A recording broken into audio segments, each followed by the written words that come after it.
केसामध्ये कोंडा होतोय, स्काल्पमध्ये खाज येते, केस गळत आहेत, तर एक चूक तुम्ही नक्की करताय. जर ती करत असाल तर हा व्हिडिओ तुमच्यासाठी.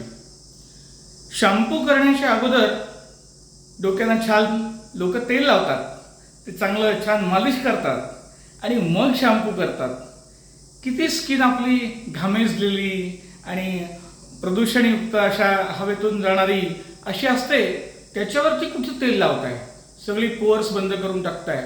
आधी शॅम्पू करा, केस छान नीट वाळवा, एक दिवस असाच जाऊ दे, दुसऱ्या दिवशी केसांना छान तेल जिरवा, म्हणजे तुमच्या स्काल्पला, त्या स्किनला अतिशय छान वाटेल आणि पोषणही चांगल्या स्वच्छ जागेतून जाईल आणि केसाच्या मुळांना पोषण मिळालं की तिथल्या केसांचं आरोग्य चांगलं राहण्यासाठी मदत होईल.